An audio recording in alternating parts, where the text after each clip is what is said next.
Ladies and gentlemen and friends beyond the binary, welcome to Being Trans. I am Amanda Bonanza. Next to me is Emily Kailyn or Lilith. I'm not sure what order things are in. And also, Lilith is here too. Lilith might be next to me. She might be on the bottom, or I might be on the bottom, and those two might be on the top. There's no way for me to know. There's no way. It's impossible. We're off to a But banging this is start. us and we're here. Yeah. Oh, shoot. Wow. I love it. We can start that strong. It's rare, and it's really nice when we can just come out of the gate just shooting hard. I love it. It's great. We've been here less than a minute, and I already talked over Lilith, and I don't feel great about it. It's totally fine. And she's already moved probably to like saying what she has to say in the chat, which I also feel horrible about. No, I love the chat. I love the chat. Chat is great. Our friends in the chat. I love the chat in that way, but like I know Lilith, I feel bad because now, especially in your undisclosed country, there's a little bit of a delay. But I've noticed it's less than last week, so that's good. Yay! Oh, maybe I'm wrong. No, I actually just delayed. I didn't know how to respond, so I took a second, and it worked out comedically. Okay. It had me fooled, that's for sure. I'm wondering, what did everyone do this week? Because I felt like I spent an entire week doing absolutely nothing. I'm still trying to readjust to life back here, and one of the big parts of that is meeting with people. And so two big things that happened for me outside of that were we went to a small group of us went to karaoke at a local dive bar by my house. And why that's really important, I want to bring is it's a cis straight locals dive bar. And so I've always wanted, I thought it looked like I gotta stop you. Your mic is cutting out a lot, and I'm not getting a lot of what you're saying. And it's really, yeah. I thought it was my internet connection. I was like, "Oh, this isn't good." That is not no, good. it is. Yeah, I think it's not, because the thing is I think it's when you get enthused, and I think it might be a like some sort of volume limiter you've got going on. No, I think that it's cutting out, and that sounds like it's a noise gate. Like it's a volume limiter, like it's a noise gate that like triggers. That's got to be in Zoom, I guess, huh? I don't know. I'm guessing at what it is. It's just what it sounds like to me. I don't know. I think the solution might be you just have to. Yeah, I think we should all just kind of just have to make sure I don't get excited. Okay. Yeah, you can't get excited about the things that you're talking about. I got to do the opposite of the Jason Statham. I got to keep it under a certain level and just kind of play it. Okay. Is this working? There we go. So far, so good. I'd say that. Good. Yeah, so far. I'll lean more towards ASMR, Emily. I think we should do now, because we're doing it. I think an ASMR episode is probably the best route. I think we can pivot in that direction. That's a theme we have. Yes, the whole show ASMR. We could totally do this. Okay, this is kind of bizarre. Some noise I could make that would make sense, but I don't have anything around me that makes noise. There's like something I could, like if I could open a can of soda like directly on my microphone or something, but I don't have anything. Or one of us needs one of the sound bath bowls that we could do real quick. So anyways, back to my story. Bowl. Oh, no, not back to your story. I need to know what a sound bath bowl is. You haven't seen those in like the Buddhist practices? It's a metal bowl that has like a mortar that like a wooden mortar that you rub around the edge, and it makes this sort of constant sound that just sort of wells up. And it's sort of like a bell sound, but without the bang of the initial hit, it's just the sort of low calming ring of the bell. Yeah, we'll definitely have to go to one. I have a friend who does that. It's a bowl. It's a bowl that you use to create a sound bath. Wow, that was super helpful. Lilith always has a better explanation. There you go. Okay. That was almost as good as my explanation of when Gunnar 911 was averted by Zoneless Z0's butt obfuscation technology when it was rolled back in the face of horny outrage. Like that. Do we need to explain that again to the audience? That was not an invitation for Dennis Miller to show up. Thank you very much. Okay.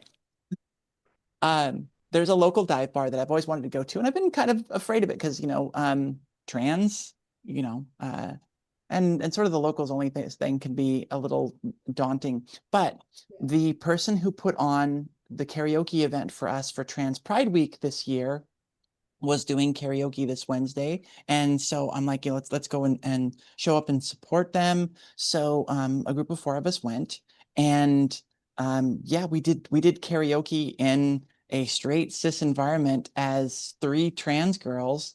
And the thing that absolutely floored me, and I was just so impressed and proud of, is my personal assistant and the producer of this show, our very own Raina, got up and sang first.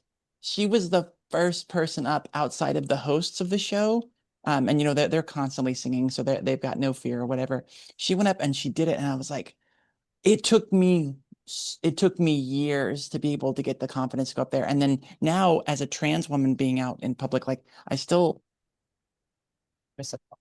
and she just went up and nailed it. And it was so impressive that she got to that. What an accomplishment. Emily, your mic just shit the bed. Sounds like you're in a cave all of a sudden. Yeah, it sounded really bad. I'm sorry we missed like the last half of that. But I will because I was and there's nothing that's changed or going on. There it is. That's okay now. Yeah, I don't know what it is. It's something going on. Maybe it's the connection here. I don't know. Could be. Yeah. The gods don't want us to hear this story. I know, but I like this story because it's heartwarming for me. I didn't actually end up going just because I'm not gonna say it wasn't a bad thing. I just was tired and didn't want to go. Totally understandable. It was my day off. I will make the excuse for myself. I try to designate like one day a week for like a day that I don't have any obligation. Like I don't have to be someplace. I don't have to do anything. If I want to work, and I can work if I choose to, but I'm not obligated to. Like I can allow myself to fuck right off and do exactly as I please. And I try to have like one day a week where I designate that for myself. Because if I don't do that, I go crazy. I lose it the rest of the week, and like my productivity drops to nothing, and like I get all garbled and hectic and feel gross, and I can't do anything. So it's like it just ruins what I do the rest of the time. So that was that day. And there was a part of me that like when like 4:30 rolled around and I got the text, it was like, hey, we're gonna all meet up at my place and we're gonna go to this thing. And I was like, I kind of want to do that. But I was in my underwear, like laying on my couch, like with a bag of potato chips and like a jar of pickles, and like laying down and comfortable and like playing Fallout like on the big screen. And I was like, if I go to this thing, that means I have to get up off this couch and I have to like go to the bathroom. I have to shave. I have to put on makeup. I have to and then I have to like put clothes on that kind of look sort of good. Or I could just stay right where I am. Counterpoint, and do this thing that I am absolutely loving right now. I chose that one. Fair enough. It was great because Tati came over at the end. That was the person who hosted it, and gave me a big hug and said that the fact that the 4 of us were there and really just jumped straight in and started singing right away really kind of saved the night. And because getting the momentum started, this was the first time ever doing it at that bar. And it's under new ownership over like the last like 3 months. So like we got a lot of gears grinding to get kind of the momentum going. And so she was really, really appreciative of the fact that we were there. So it was just like seeing Raina get up there and just boss bitch it with you know, the courage to go up there in this environment, and then also to have that thank you at the end of the night for helping make it a great night, and thus hopefully ensuring that she gets to do that job week Yeah, of after week. course. It was all the good feels. It was just I like a really that. good feeling night. So that was good. And Yeah. then the thing I did Thursday, so as soon as I came back, I talked to my friend about getting in on softball. I've missed playing. I haven't played in about a year and a half, consistently at least. And she said, yeah, we could use somebody Thursday. So last Thursday I played, did pretty decent. And so this was my second game. I went, I think 5 for 5 or 6 for 6. All of them but one were really great hits. I made 2 really good plays at third base and got another out at another point. So like I showed up and was just like on it. So it was just a really good feeling week. That's great. I love that. I miss playing baseball. Like I really would like to. I'd love to get in on that. Yeah. I did I had Sunday, my band played a show. We played at the Ojai pub, which Right. Emily was there. Yeah, you I were there, and so was. was Raina. Yeah. And we played that, and like I I've been doing that a lot. Like, so like when we first started doing the band thing, like it was real casual. It was like, oh, well, maybe we'll play a few shows. But it quickly, as soon as we had any songs, it quickly turned into, oh, we're gigging. Like, and so it's like, so we're doing it and we're doing the band thing again. And so that that affected me in 2 ways. One, it made me feel way better about myself because it's honestly, it's what I'm best at.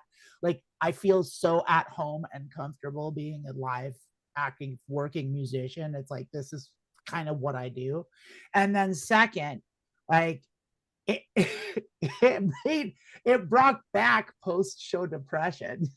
And so this was a thing that I noticed that what happened, especially as we were playing bigger and bigger shows, like was like we would play a show and then there would be a lot of people there and it would be a great time and we would just have a high old time and like, you know, cheering people and blah, blah, blah. And then you get home the next day and you sleep in a little late because you're a little hungover usually. And then you kind of feel hungover and shitty. And then you have to go to work and you don't feel very special and like all the dopamine that you used that you just lit on fire the night before just isn't there.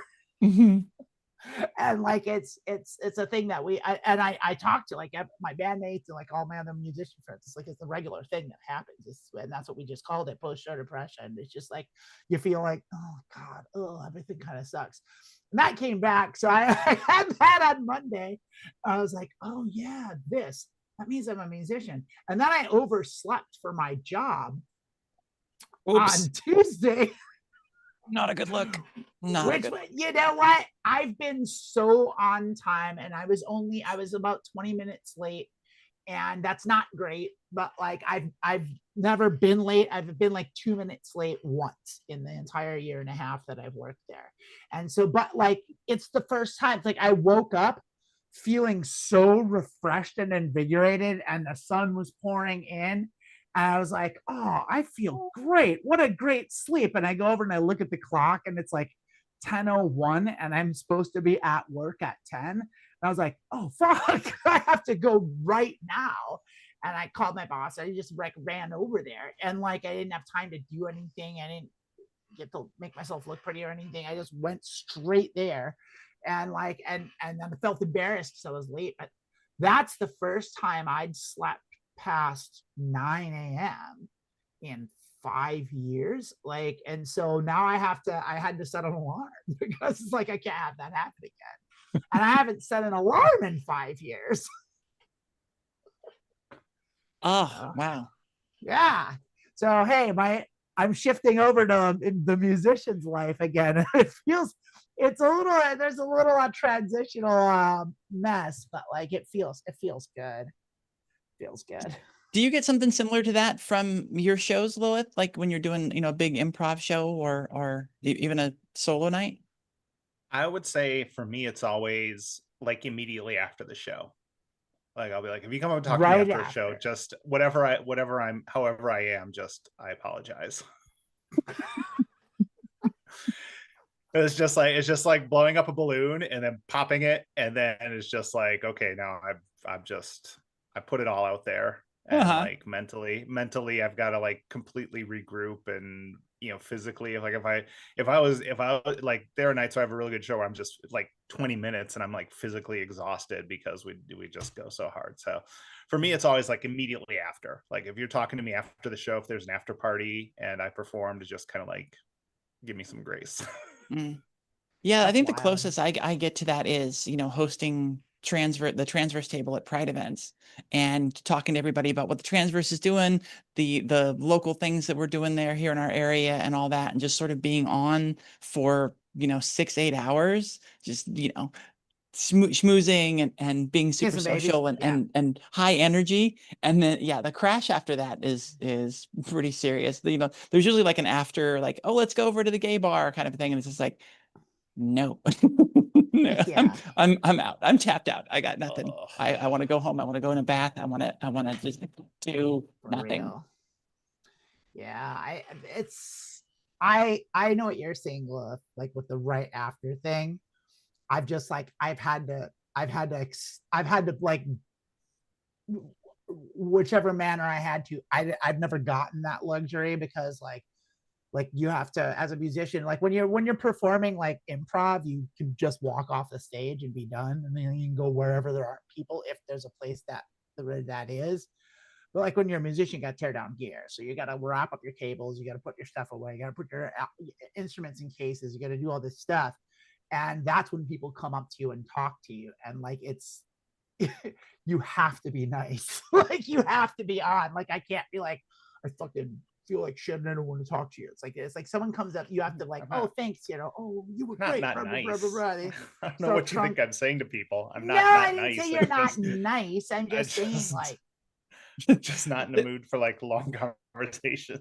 They come up to Lilith afterwards and they're like, hi, I really loved your show. Here. And she's just like, fuck you. Fuck you.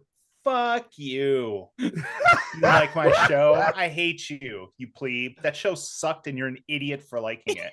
Idiot for liking it. I always think that internally, though. Someone's like, I love your show, or I love what you did. I'm like, you're an idiot. I suck. I don't know what your problem is. You have no taste. You have no eye for talent. If you thought that was good, that was garbage. I actually had that happen at my job, at a job once, where like I was just doing crap work and they were just praising the hell out of it, and I was just like, I can't be here. Like you don't understand what good work is. Like, why am I here? I mean, it comes from in comedy, there are like two things. There's like the stand-up where everyone just hates each other and it's a slog, and then improv where everyone's like too overly nice, and it's just like, I've seen like groups go out there and they like just shit the bed, just like the runniest 2 gallons of shit in the bed. No one laughs. The crowd's dead. And you got to go on after them, and people come back and like, hey, that's a good job, guys. It's like, it wasn't a good, that sucked. I'm not trying to be like people like, oh, you're just too honest. Like, I'm not trying to be like super honest. I'm like, we charge people $10 to be here. People paid money to just watch whatever the hell you did. That was bad. You should know that. And if you don't, like, if you can't internally know that sucked, then there's something wrong with your calendar. Like, I don't know why you're doing this. Like, I've seen that. It's just like, you just went out there. Like, you should legit be embarrassed. That was, I cannot believe that you guys are high-fiving each other back here. Like, we'd sit in the green room and we'd be back there waiting for us. It's like, 20 minutes. And we'd be back there and be like, this show's been going for 10 minutes and we haven't heard anything from the audience after they clapped for the group coming on. Like, they come on and everyone claps and they start, and you're just like, all you hear is nothing. And you're like, oh, cool. We get to go on next. That's and they come back, they're like, great job, guys. That was great job. That's a great job. Y'all, that was amazing. Well, there's a thing to be said for that. I mean, because there's the notion that it's harder to follow a good act because then the bar's raised, and so you don't want to like be mediocre after a good act. So then, like, but if the act before you is decidedly not good, it's also bad because like then the crowd's like just like, oh, and then or you like peek out. I did a show where I wasn't going on, but I was working the front door, and people were leaving during the show, and I'm sitting at the bar and I know it's bad, and as people are leaving, I'm just like, I'm sorry. Oh, it was so bad. Can you just like It's go so to the bad. And then bathroom it's the for a thing where it's long like- break and then come back? Just like, I'm gonna go to the bathroom, and Here's a free coupon- beer here's a coupon free beer for a while I'm little in the bit. bathroom. Help yourself to anything in the cooler. Like, I am so sorry that you paid money to see this. Yeah, so I gotta Here's assume 20% off Chipotle here. I gotta assume like Amanda said that when the crowd turns, like it can be really difficult to turn them back. I'm kind of reminded of the people that go up there and be like, "Hey, Philadelphia, how's everybody doing?" And then everybody responds, and it's just like, "I can't hear you," like that sort of thing where you have to really. And they do that all the time. Uh-huh. What was that? I didn't hear you. It's like, you heard them. Yeah, but I think it's one of those things that's sort of of necessary to get people into the mood of like, I'm going to cheer, I'm going to put effort into this. Whereas if you can shut them down that bad where they just get into that habit of not making any noise, I got to assume it's really tough to then get laughs to just like even if the show is good. They That's why paid you money need a to hype come. man. They paid money to come and laugh, Mhm. and then they didn't laugh. Like they were here for this. It's not like they came here for like a keynote speaker at a hospital convention, and then the guy drops some jokes, and they're like, "Oh, we're supposed to be in." I spent money to come and laugh, and you're awful. And with getting the crowd going, that all comes from the performer. You can't be like, "How's everybody doing?" And they're like, "Yeah," and they're like, "I didn't hear you." It's like, you bring the energy, dumbass. Like, we paid you. You didn't give us $10 to come here and feed your ego, my friend. Which is why you need a hype man. That's why every performer needs a hype man. It just goes, yeah. And then everyone's like, I used to do this when I would teach classes or run practices. Anyone who had a problem with confidence, I did this game called, is a 2-person scene called Hype Man. 2 people, and then one of the people, the person who was struggling with confidence, had a hype man, and then everything they said, the hype man like took it up 10 notches. It was beautiful. But I know you're the hype man. If you're emceeing a show, you're the fucking hype man. What do you mean, need a hype man? No, The hype man for the hype man. Important job. And then the hype man needs a hype man. So what is your theology job? and philosophy is an infinite regress. On your resume, it says you were Flavor Flav's Flavor Flav. What does that mean? It's like, oh, well, I was the person who got the people hyped for Flavor Flav, so he could get everyone hyped for Public Enemy. And it's like, oh, okay. Flavor Flav, Flavor Flav. The question is, does Flavor Flav's hype man have a bigger clock or smaller clock? So that's like, do you have to like get your clock, you have to be bigger as you go down the chain of hype man? Well, see, here's the thing though, like you've got to bring the big clock energy, right? But if you're the big clock energy, but if your clock is bigger than Flavor Flav's, like, is that gonna cause some like self-confidence issues within him? Like, is he gonna be like, oh, this clown's got a bigger clock than me, what am I even doing here? Like, come here, we're switching. No. The person who flavors Flavor Flav, first of all, he starts out as unflavored Flav. He's unflavored Flav. His Flavor Flav's unflavored Flav's Flavor Flav comes out with the clock. He comes out with the clock and he puts it on him. And he says stuff like, "Yes, everybody." And then that gets everyone ready for Flavor Flav's, "You boys," all that stuff. I love the visuals here. I'm picturing a couple different things. One, a guy comes out with a tray of clock options. With accoutrements. Yes. Accoutrements for Flavor Flav. Which one is it? Or there's the guy that with the white gloves and the tuxedo and tails that goes and opens the cabinet and pulls out the clock and puts it on the white pillow and takes it and presents it to Mr. Flav. Yeah, he's got like a pillow with a grill on it, and the clock and the glass and the top hat. Actually, the top hat just lowers from above. It's just like Neil Peart into a drum set. I see. I was going a different direction, and I was more thinking like the guy opens up his coat and there's a bunch of clocks, oversized clocks. Oh, I got clocks. What you need? What you need? How many oversized clocks could you get in your jacket, though? You got like 2 options. Like about 4.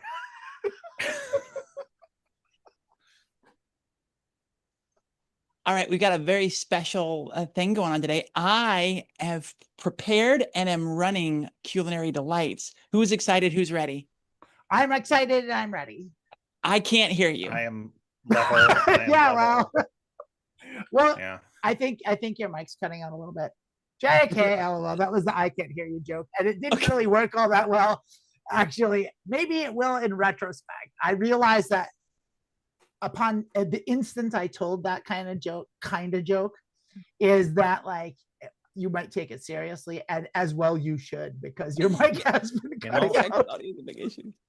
This just hit me, and we're gonna start, trust me, but I just realized who the original Flavor Flav flavorer was.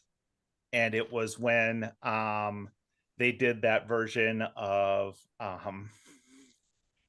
Bring the Noise with Anthrax. And Anthrax was Flavor Flav's flavorers in that song. Yeah, that's that. Now you can visualize it. Was that in like the kind of, what was it, the bio? There was a soundtrack where all the worst rappers and all the worst metal bands got together. No, it didn't. That was Judgment Night. The Judgment Night soundtrack. Yeah, that was a great soundtrack. We talk about that. Cypress Hill and Sonic Youth. Yeah. Come on. That's the sound we didn't know we needed.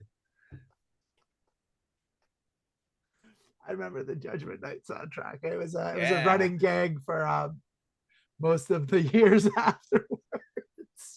Do you know who was in Judgment Night?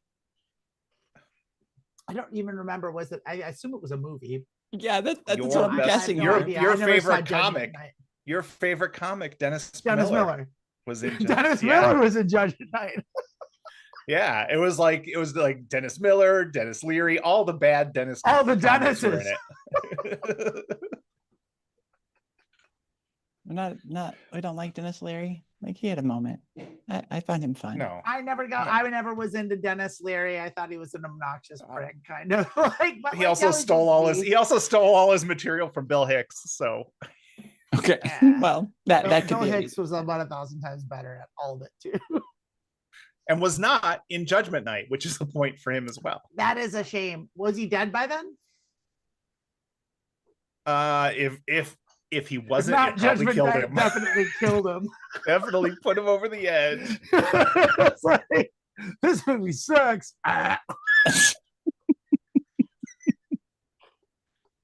Dennis Miller. Here's another one of these fevered egos.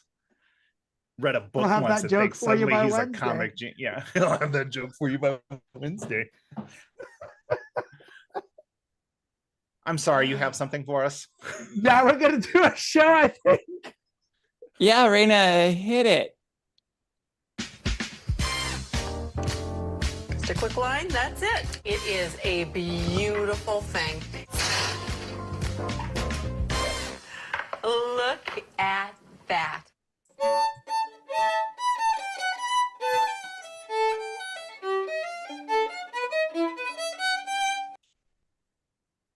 Ladies and gentlemen and friends beyond the binary, I am the captain now. I am hosting Culinary Delights today, and I mispronounced it right off the top. It is actually the appropriate way to pronounce it is Culinary Delights. So everybody welcome in. That is appropriate. I've been doing it wrong my whole life. Yes. And we had that brief discussion. I checked. It's Culinary Delights. So welcome in, everybody. This is going to be themed to my Australian adventure. We are looking today at wombat fillet a la fraisenet. God. So one thing that I learned while living in Australia is that it is fairly common to, on a drive across the state in Tasmania or across the country in Australia, it's fairly common to murder a couple animals on your way.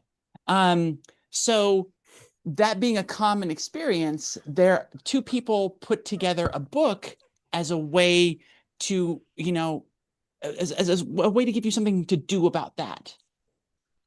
So Roadkill Recipes, Australian Wildlife on the Verge by Patricia and Tim Leeuwenberg is the book we're referencing today. The roadkill phenomenon first interests Patricia and Tim during their travels within Australia.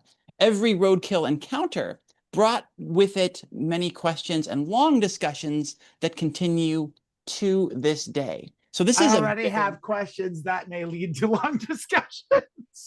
Yes. So first of all, like, I remember growing up, like, and I don't know, maybe this is a thing with you, but I grew up in like rural Wisconsin, and it wasn't like a regular thing to kill animals while you were driving, but it did happen. And usually what we killed were deer, and deer would usually wreck the car. Like, you hit a deer with your car, it fucks up your car. But then you had venison, and I gotta say, his venison was the best tasting meat. And so when I was a little kid, I didn't understand like the value of like sentient life or the value of cars, but I understood the fine taste of venison. So whenever my parents did kill a deer and wreck their car, I was like, oh, that's great, we get to eat venison. So yeah, there, in my travels driving across Tasmania, I did take out 2 animals, and it is a part of life there, and it's a difficult thing, but I guess it's just the way it is in the Australian. Would we call that the outback? I need some help on that. I know we've got some Aussies in the chat, so moving on, Patricia had an interest in wildlife and the pressures of tourism and development in regional areas that led her to undertake research on the abundant roadkill of Kangaroo Island, South Australia.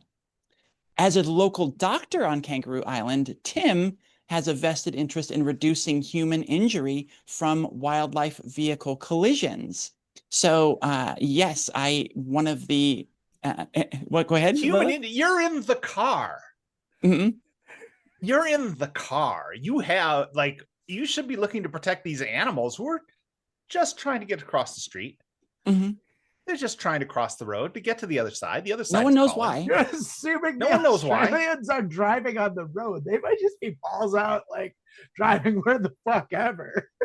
Well, then this is definitely like their problem. I'm Tim from Kangaroo Island. Aye. Get these fucking kangaroos out of my outback. You need more wombat in your diet. I'm a doctor. You need some vitamin W. That's wombat. So for my personal experience, there was a time, there was a day where killed 100% of the wombats I'd seen in. Emily, I'm sorry, we lost your mic again. I missed what you said. And I was just. Yeah, we lost your mic. I'm afraid we didn't hear any of that. I hate it. Literally nothing that. There's really no reason. I don't know what we can do. I don't know. Am I back? I don't have the answer. Yeah, you seem to be back for now. All right, just keep flagging it, and I'll just have to. This will be a hard edit. Should we? What symbol should we give? I feel like we should give a symbol for it. Just like this. Yeah, just put the hand up. Okay, that's a symbol. Okay. You see this? That means we can't hear your mic. Okay. So yes, yeah, I had at one point killed the only wombat I'd ever seen in the wild. And that was brutal. I was in complete shock. The interesting thing about it was It messed up the car a little bit. There was like some plastic dragging, whatever. As we're driving around town after that, there were multiple people that would just give us really nasty looks because the car was making a fair bit of noise with this plastic dragging. And they're like, your car's dragging plastic and making a lot of noise. And without fail, this happened every time. We would say, oh yeah, we hit a wombat on the way over. And they're like, and you're still able to drive your car? So apparently, like deer, the wombats are not to be messed with. They are little tanks out there, and as common as it is to hit animals on the road, apparently, it is equally common for them to completely disable your vehicle. So I don't even know really what a wombat is. Like, I know I've heard of it. Like, I'm sure I've probably seen a wombat.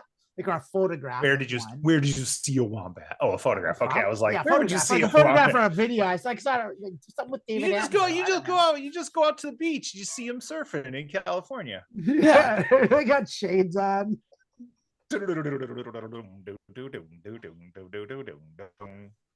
Okay, so let's get back into to what Tim was doing in his work. His research in the area won the prize for best paper at Trauma 2007.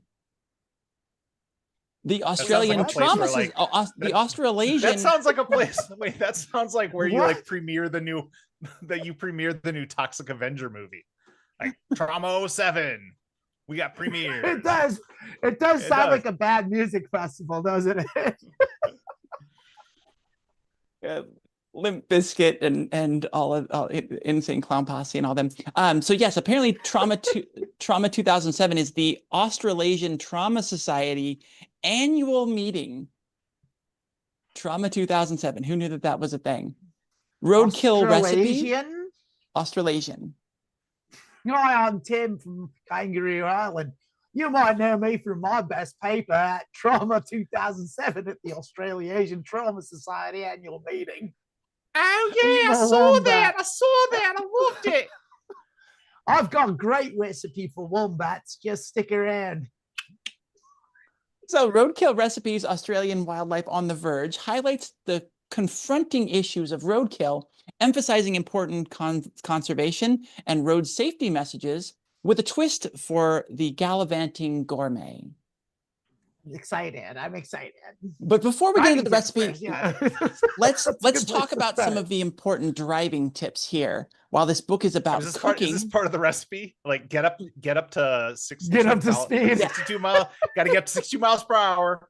Start eyeing them wombats.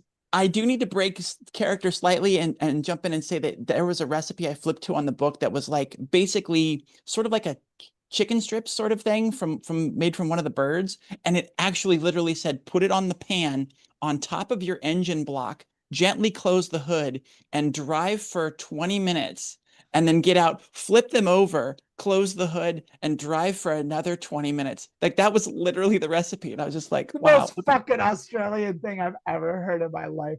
Exactly, right? Some Mad Max shit. So since this book talks a lot about conservation and protecting the wildlife of Australia to minimize the amount of roadkill out there, we've got some driving tips. Speed. Country speed limits are often 100 kilometers per hour, which is about 62. This is a limit, not a challenge. Reduce your speed on dirt roads or apparently off-road when you're just driving through wherever. And where roadside verges are unsealed or densely vegetated. A kangaroo may lurk behind that tree. At night, drive such that you can safely stop within a third of the distance illuminated by your headlights. And unfortunately for my personal story, we came over a rise and basically once my headlights illuminated the animal, it was in the middle of the lane and it was about 10 or 15 feet in front of me. There was literally nothing I could do.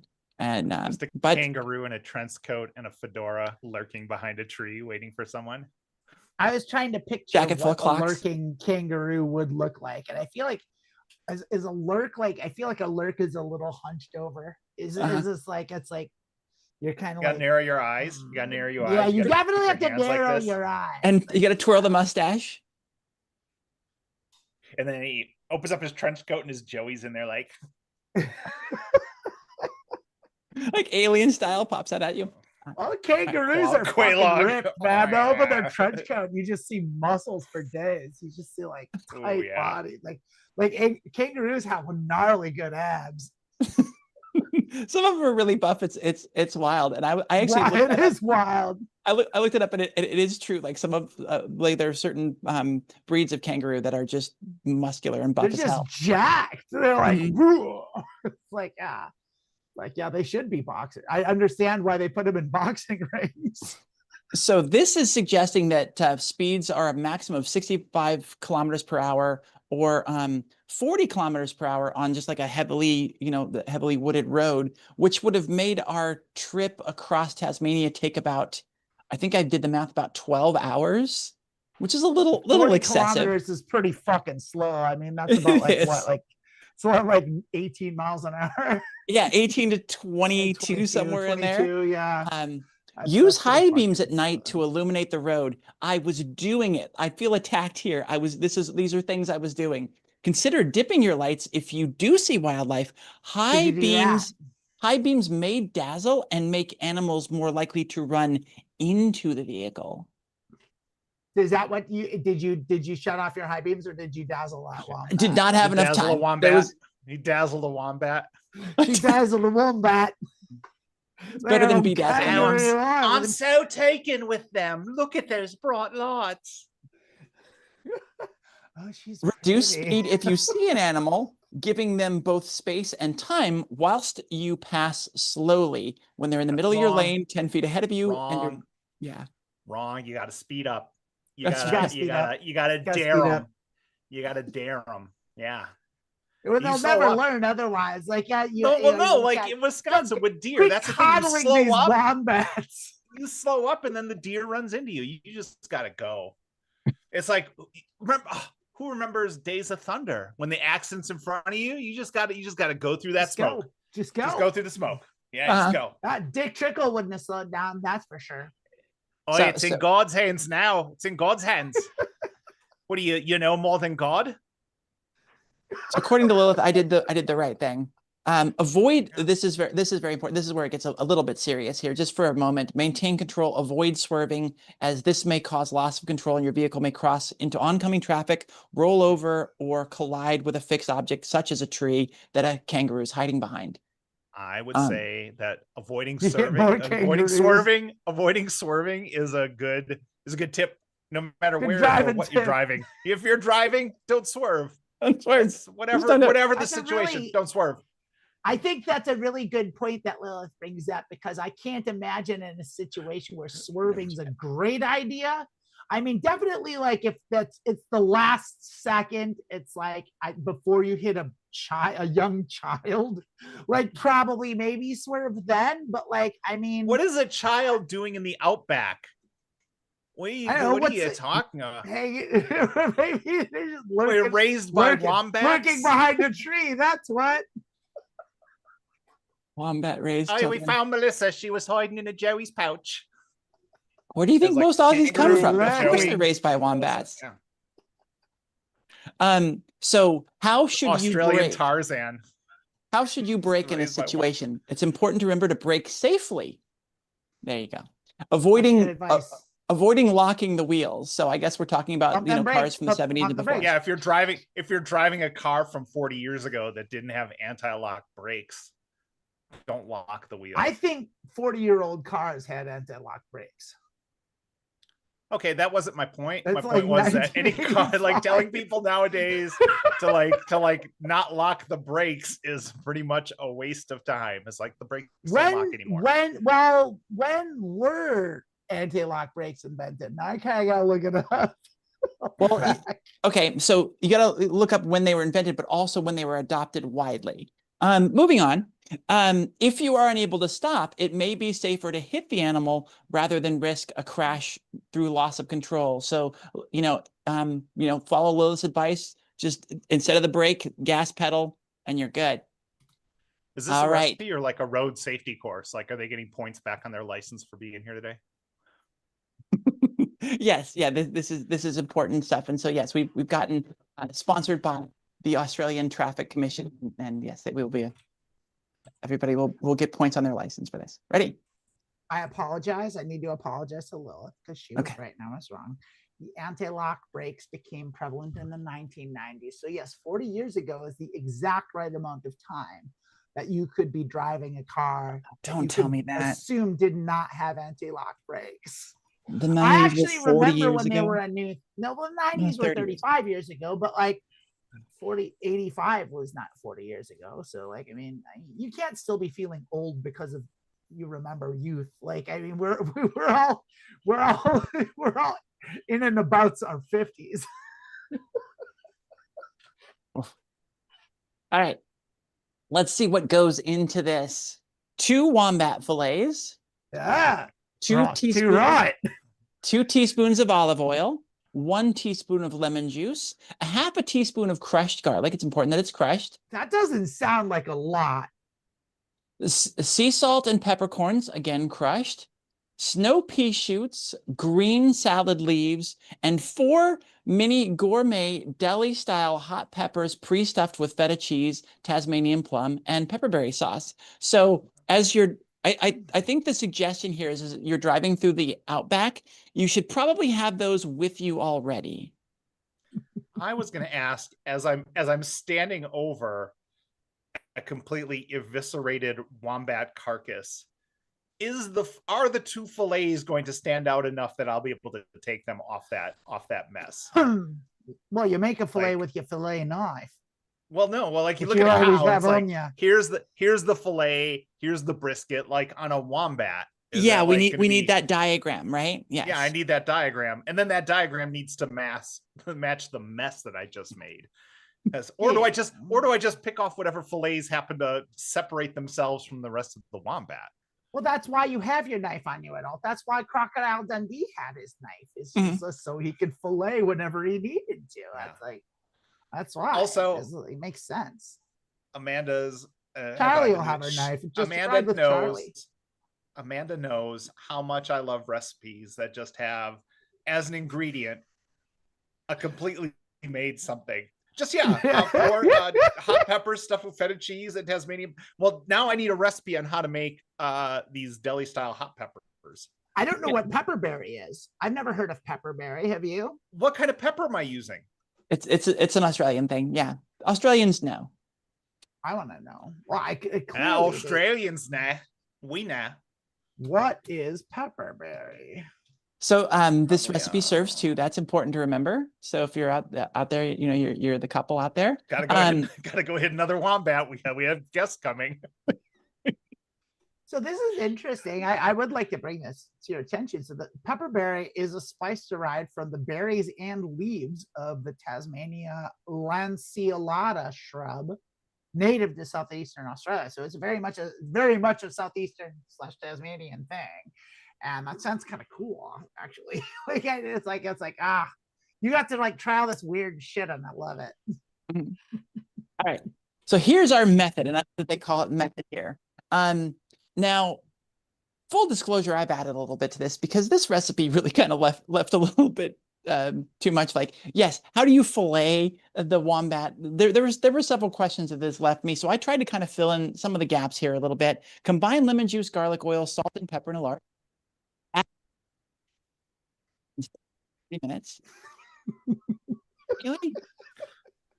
I would also say, if you're confused about these fillets, you should just take the shovel you have in your trunk and shovel everything of the wombat into the trunk and take it to a butcher. That's probably the best way to get these that's probably right. too. Yeah. That's what I was thinking too. It's like, I mean, I assume I if you're still don't driving know a how car in big a Australia, wombat is. I assume if you're driving a car in Australia, you already have a plastic lined trunk for all the gross stuff. Or like a box in there that's like specifically designed for carrying carcass for roadkill. There's a recipe book for it. This is like a standard fare thing apparently.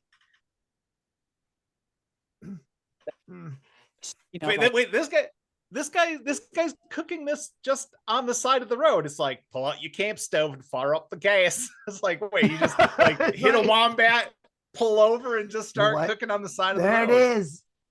Well, I wasn't gonna have lunch, but I guess we're ready. Emily, we can't hear you at all, honey. Oh, that's too bad. Hello, testing. Yeah, now we got you. Now we got you. Oh, now you're gone. Ah, hurt breaks my heart. When the grill is hot, add the wombat fillets. Okay, we got that. They should sizzle. Yeah, I agree. I agree. Once you have good grill marks on that side, flip them over and reduce the heat to medium. So I guess you have to check, or you should just know. Like, do you have a method for that, Lilith? Well, here's the thing. Yeah, the first time you're cooking up hot wombat on the side of the road, you're probably just going to want to peek underneath that. But once you become a seasoned veteran of the grill, you'll know when to flip those. Know. Yeah, and that's why you should always pack your. There is no way. If that's a wombat, there's no way that damages my car. No, it's 20 feet tall. It's like a fucking building. That's like that thing is like there are 2 fillets in there. There's 2 fillets in that thing. What you're telling me? There's no way there's 2 fillets in that thing. After you've hit it, there should be like really a wombat stew where you're just skewering the chunks and doing what you can with them. That's a cute little fella, isn't it? Yeah. I'd be a little sad if I killed that, I think. Yeah, that's why you don't stop. You don't want to look it in the eye. Well, no, I would stop because I like eating food. Like I would make this. Like I wouldn't even fuck around. I'd absolutely make this. I wouldn't think twice. Like it's like, yeah, if I run over a wombat, I'm gonna you check. It's probably not gonna be okay, but if I hit anything, I'm stopping the vehicle. Like it's like I would probably collect. I'd collect all the wombat pelts I could and make like a wombat pelt jacket. Bring that home. You'd be the king and queen of northern Wisconsin if you were wearing a wombat pelt tunic or coat while you went hunting. Well, and that because you got it because you went to Australia. I mean, just if you were in Wisconsin and you had been to Australia, you would just. I would say yes. If we're talking northern Wisconsin, yes. If you you've left. You left. If you're in northern huh? Wisconsin and you made it to a preseason Packer game, you've lived more than most of the people. Like they've been dazzled by just a trip to Milwaukee. They're like, the big city. Whoa, there's no way they did not go to Milwaukee. First of all, they have to park, which they can't do. Well, that's what I was gonna get at. That's what they would be frustrated at. Like, you gotta pay to park. What a ripoff. And I don't know about this. There are people in Milwaukee that they don't want to associate with. Right. The bridges they've burned when they left the city. I have switched microphones. The audio quality is probably not nearly as good, but it's much better actually. In the sense that it's not cutting out. Okay. So we've got this thing 10-15 minutes. It's medium rare. Just like I like it. And then we get to the important things where we arrange the wombat fillets on a green base of shoots and leaves, add the stuffed peppers around, and drizzle the fillets with the native Tasmanian plum and pepperberry sauce. The stuff that you just have on hand whenever you go out. In your car. Yeah, in your glove box. Yeah. Garnish with the snow pea shoots, and you're good to go. Sounds great. I mean, I keep gum in my glove box, so I have gum to eat. And so just like, I guess chew, I guess I wouldn't say eat, but I could easily have a jar of sauce in there. Like, I mean, I ain't above it. Hey, if that peaberry sauce hits, that pepperberry sauce, I just drink it. It's like man, I sure could go for some pepperberry. I also do keep a jar of what's the mustard? Grey Poupon. In case you pull up to a rich Rolls guy. Royce case I pull up next to another Rolls Royce where the guy's trying to make a sandwich in the back. I would also like to say kudos for basically having, we've read some American recipes where this would be like 3 steps. Mm-hmm.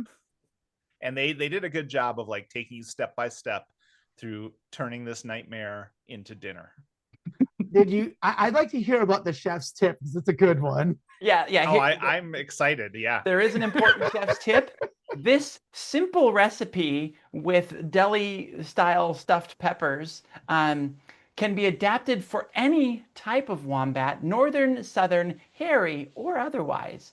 We found ours at Tasmania's stunning Freycinet Peninsula. That hence the name of this recipe. Are there so many types of wombat that they named 3, and then were just like, or otherwise, or one of the We don't have other enough ink. Can't 200 afford the kinds ink of for all the wombat? types of wombat. I've got an Australian joke for you. You want to hear it? Okay. How do you tell it? How do you tell a hairy wombat? How? The hair. Cool. So yeah, I'm just assuming that they didn't have enough paper to keep writing down types of wombat. So they had to just like, you know, they got through all the other things, the kangaroos, the wallabies and stuff, and they're like, we're so deep into this, we're in the W's, we're almost done, and like we're running out of space. So we got the northern, the southern, the hairy, and then just the rest of them. I used to name all types of wombat. I'll say northern wombat, southern wombat, hairy wombat. And my mama, she said, now, Holly Pepper, you stop naming wombat. I just given myself just a kick. No one's enjoyed this but me. Just because the audience isn't laughing doesn't mean nobody's enjoying it. Okay. Love is just getting ready to hand people their money back.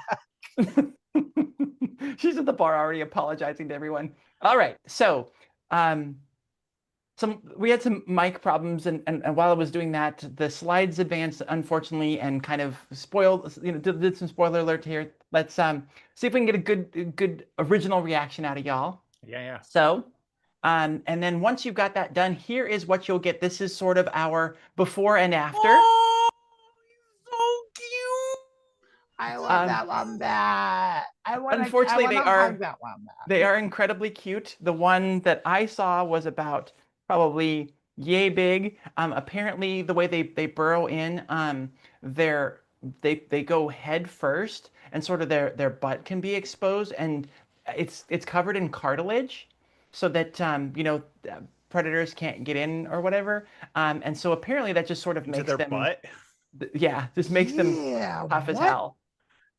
Also, I'd like to point out that there are no stuffed peppers on that picture of the dish. I know, it's just like a couple leaves.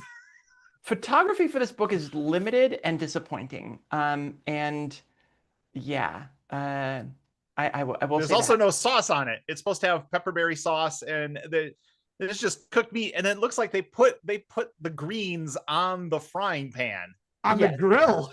None of this is correct. I also don't see any garlic. So we're gonna move on, but yeah, that's I think this is an in progress sort of photo.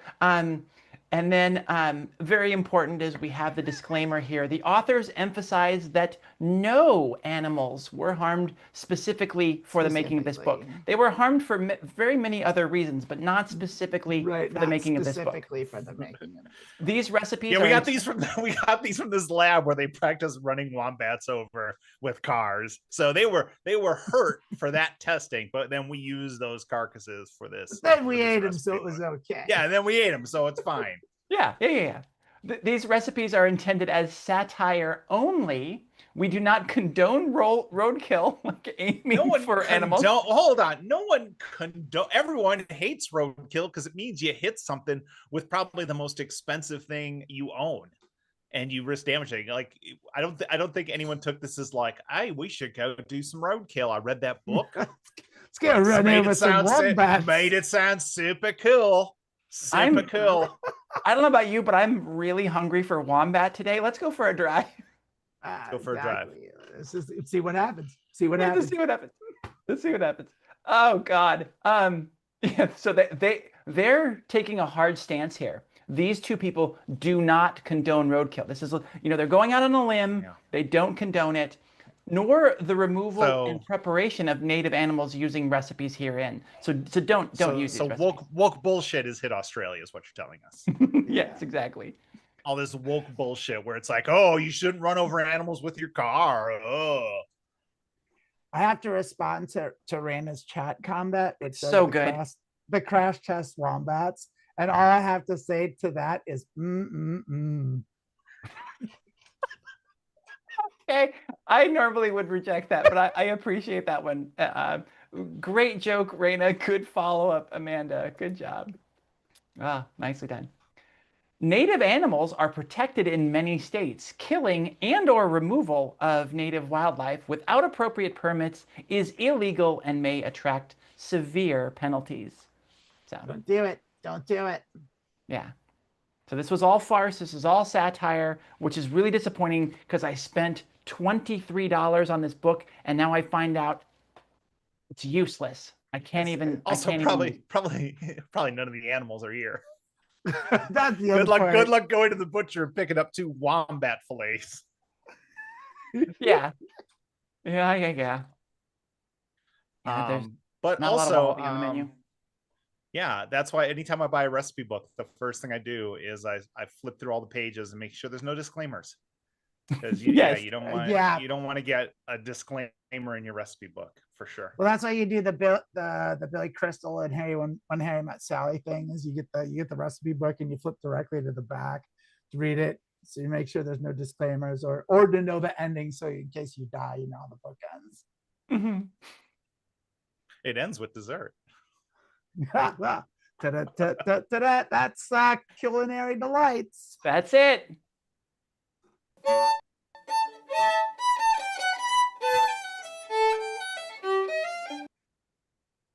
And minus some technical issues, that was my hosting of Culinary Delights. I sure enjoyed it. I had a high old time. And I hate to say it, like as cute as that wombat was, I would absolutely eat the shit out of that little critter. I wouldn't even hesitate. Like I don't, it sounds gross to like say you would eat roadkill because there's something inherently disgusting about that, but like or disgusting sounding. Like I would absolutely, I wouldn't fuck with it. I would be like, hell yeah. I liked the joke of that I was trying to kind of work in at some point of, so you're eating your meal and you've got this free meal and this is great, but you're picking out pieces of grill out of your teeth from little pieces of car. Yeah, I mean that's just nice and gravelly. It's nice and gravelly. Went into the shoulder there, rolled around in the dirt and the rocks. So just to fill in the story a little bit now that the main comedy bit is over, driving along, a wallaby, which is the small kangaroo, comes shooting out. Yes, he was hiding behind a tree. What did they do? Lurking behind the tree. He was lurking behind a tree, jumped out and basically hit the back of the car and went right under the rear wheel. Like it was just like boom, like that. And I immediately start crying. Like I just start bawling. And I'm like okay, I'm not bawling. It's just like I'm crying a lot. But I can still see everything's fine. And we're going, and it was like maybe I'm wrong on this. I can be fact checked in chat here, but I feel like it was within the next 10 minutes. I come over a rise and then my headlights come down and there's just this wombat right in the middle of my lane. And it's just like, fuck. And hitting that one, it just put me into shock. I didn't even react to it. I was just like, just sort of white knuckled, like this cannot be happening. It was rough. Luckily, that was all that was murdered the entire time of the trip. When we were on our way back, I came around a curve and there was another wombat in my lane, but luckily I had it like an extra half second and it was off to the side, so I was able to. I swerved. She weren't supposed to, but I wasn't not supposed to. I think in retrospect is the right move. So yes, I have only in my history as a driver in Australia killed half of the wombats I've ever seen. So much better numbers, I think. We got anything happening, Lil, this week? Me? No. Yeah, like the close. You gotta do the closing things where it's closing time. Closing time. Oh, Exactly. we stopped doing that like a month and a half ago. Well, I thought we would do it every week. You were supposed to do it every week. We got She passed We it off. stopped doing it because every time I would go through it and then there'd be like 5 things that no one told me about. So I've just this has been a while. Okay. I don't have anything happening this week. Jabe and You have a me show are coming up off. in an hour. I do have a show coming up. You're right. I do have something coming up.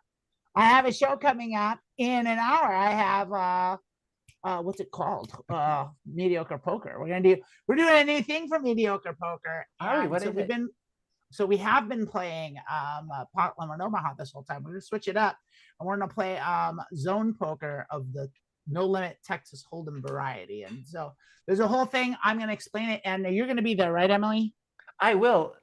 Great. I will. So what we're going to do is the first like 15 minutes of the show is actually we're going to talk about ranges and about card reading. And so I'm going to do a little presentation kind of thing. And then we'll go over some things there. And so that's about it. And then we'll go in and we'll play some zone poker. And zone poker is different because what happens, what it is you're playing with just random people. You don't know who they are. And as soon as you fold, you get whisked off to another table like instantly. So you don't have to wait to see through everything happening. So it's a really fast-paced game. And the thing about it is like what that does is no one knows who anyone is. It's just so completely randomized. So a lot of pros, they don't like it because they can't make reads based on player types. But you can read the overall player pool is what you can do. And that's how you have to do it. And so, but there's a whole lot of things and I'll talk about it during the show. So it'll be an interesting new thing. And I'd love to have you there. And we'd love to have you come in and tune in at the top of the hour. Today, we do not have Border Trans. We will not be able to put the show on today. So we're skipping that. And then we'll be back next week at noon for, same time, same channel. Being Trans with Lilith, Amanda, and myself. Yeah, you. Yeah, Emily. Yes, you. Well, we've got some stuff to talk about off air. We're doing a lot of setup beforehand. No episodes of the Transgender Show currently. I am resettling in and trying to get things lined up for that. So I have a microphone issue I need to figure out before we promise too much, but we will see you again next week. Thank you so much for the super chat, Charlotte. Thank you, Charlotte. The nice wave goodbye. And yeah, we'll see you all back here in a little less than an hour.